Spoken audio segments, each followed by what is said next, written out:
আমি জানি তোমরা আমার বন্ধু হবে না, কারণ তোমরা আমাকে অপহরণ করেছো। আচ্ছা, জলদস্যু মানে কি? জলদস্যুদের কথা তুমি আগে কখনো শোনোনি? হ্যাঁ, শুনেছি, কিন্তু ঠিক মতো জানি না। তুমি তাহলে কাদের কথা জানো? এই যেমন ধরো, রাজা জানি, মন্ত্রী জানি, বৈদ্য জানি, কিন্তু জলদস্যুদের কথা ঠিক মতো জানি না। তোমরা তো আমাকে একটা জিনিস শেখাতে চাইলে, এবারে আমি তোমাদের একটা জিনিস শেখাবো। কি জিনিস? তোমরা সব অস্ত্রগুলো মাটিতে রাখো। রাখো বলছি।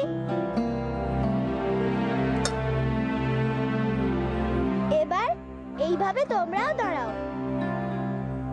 কি হলো? দাঁড়াও। এবার তোমরা বলো আমার মতো করে, হে সূর্য দেবতা, রক্ষা করো আমাদের, আমাদের সব পাপ দূর করে দাও। হে সূর্য দেবতা, আমাদের রক্ষা করো, আমাদের সব পাপ দূর করে দাও, আমাদের সব পাপ দূর করে দাও।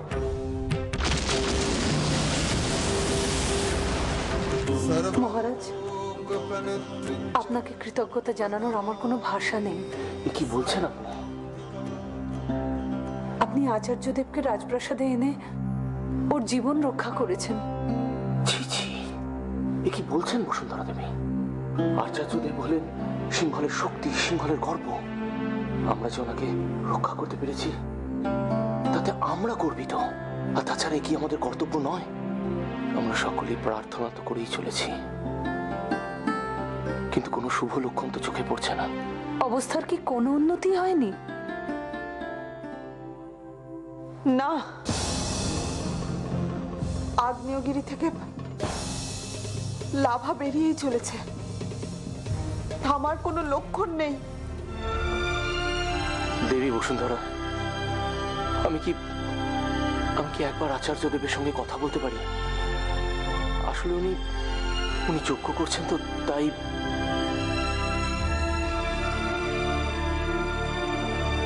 মহারাজ, আপনি আপনার মনকে শক্ত করুন, বিচলিত হবেন না। আচার্যদেব, সিংহলকে রক্ষা করার কোনো রাস্তা আছে কি?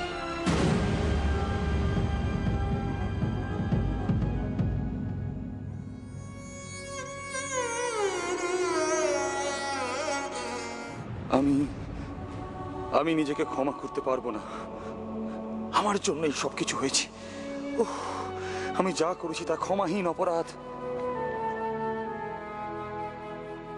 সিংহাসনের জন্য আমি ছোট্ট একটা শিশুকে, না, খনাকে রাজধানীতে ফিরিয়েও কোনো লাভ হবে না,